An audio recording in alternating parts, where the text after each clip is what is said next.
Again, Pete. So I'm Ian Hogg. I'm from an organization called Polar Knowledge Canada, and I'll tell you a little bit about that shortly. But to start, I thought I would add some facts about Canada's Arctic. So Canada's Arctic is 40% of Canada's landmass. It's 25% of the global Arctic. And as a consequence, there's actually a wide range of ecosystems that covers. And as a consequence of that, there's a diverse range of flora and fauna. And the final point is, it's one of the fastest changing regions in the planet. And that's a fact that hasn't escaped notice of people that live there. So if you look at a typical food web, it doesn't matter, this one's marine, but it could be terrestrial. So there's the humans up in the corner, so the local people, they know that this system is changing. The sorts of things, I mean, they can tell when a moose replaces caribou, they can tell when polar bears are replaced by grizzly bears, but the sorts of things that we're interested in at the bottom of the food chain directly link with what they're doing. So there's a direct link with the sorts of things we're interested in as barcoders with what the people that live there are interested in, which is their health and well-being. From a barcode perspective, there's a couple of things that you'll notice when you look at this map. So it's obviously off on the side there as well.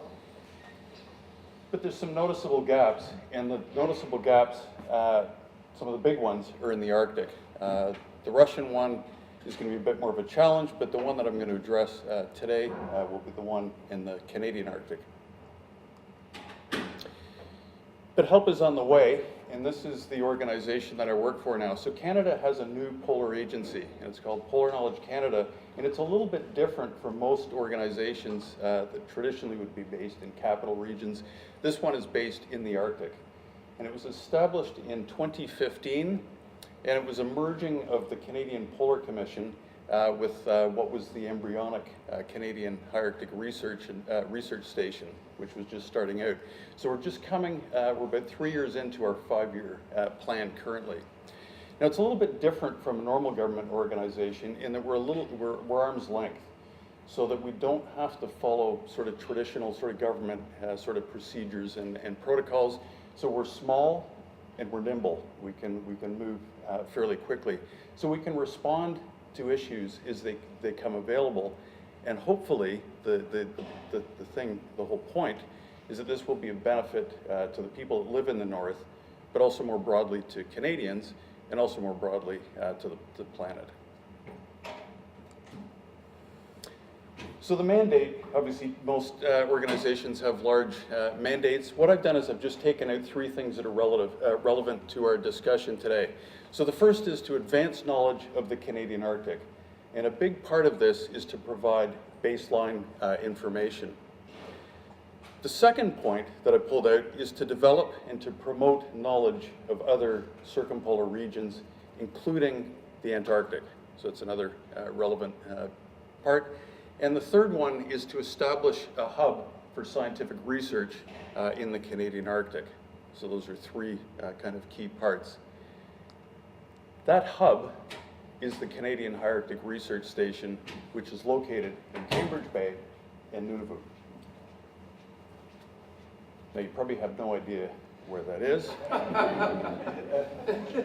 So here's a map. So there's Guelph down at the bottom, and there's Cambridge Bay up at the top. It's on one of Canada's largest Arctic islands, Victoria Island, and it's also directly on the Northwest Passage, so it's where a lot of the ships will start to come through.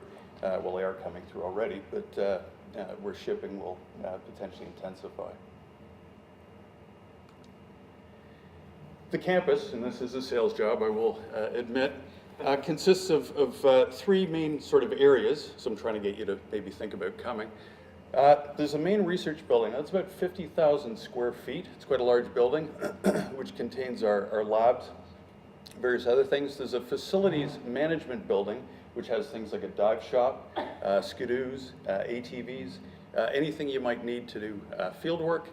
And there's visitor accommodation. So if you were to come, there's accommodation for about 48 people that we can house at the accommodation block.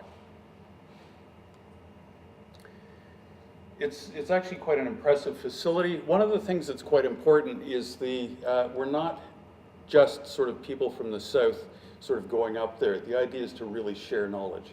And so the local people obviously have an incredibly intimate knowledge of their local environment.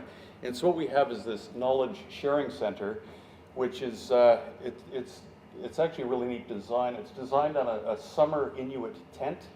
So it's actually really quite nice when you're inside. It's round, and the acoustics are absolutely incredible.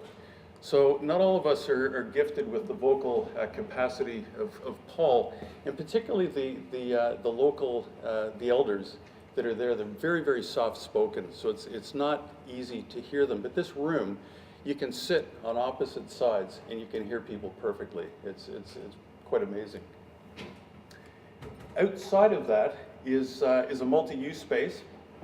So this is a place where you can use it as a dining room.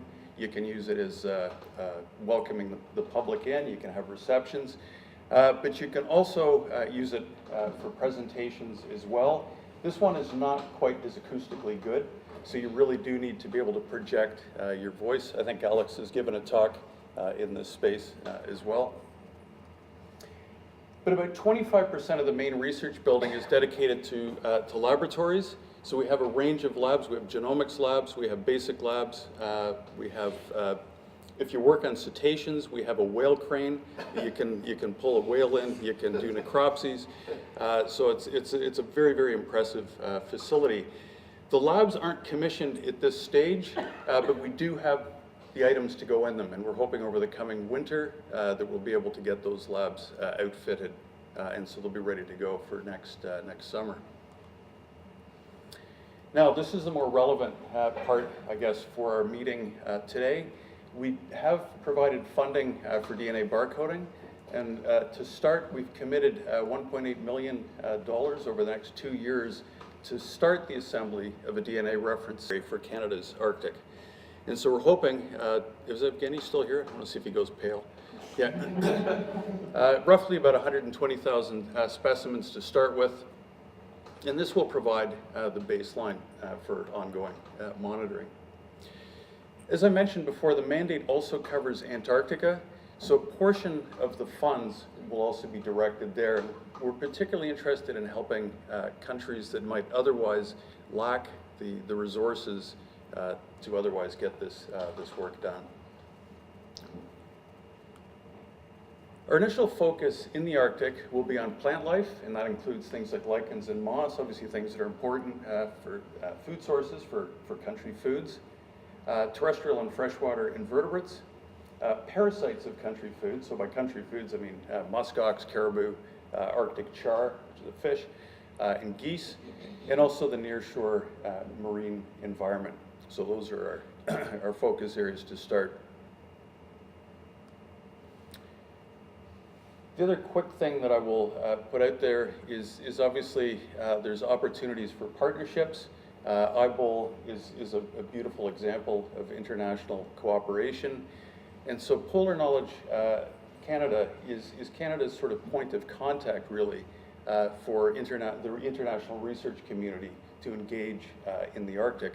And we're hoping it's also our opportunity to engage with other countries in the Antarctic. So we are looking to strengthen those international collaborations and connections. They can be done through memoranda of understanding, but I think more often real, genuine connections with people and collaborators is the way to go. And so I think if we can achieve that, that would be great. I just want to end on one final slide. So Paul had mentioned we have 7 years to sort of go for iBOL.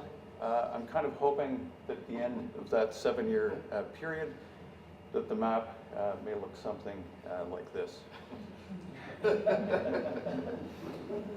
All right, and thanks very much.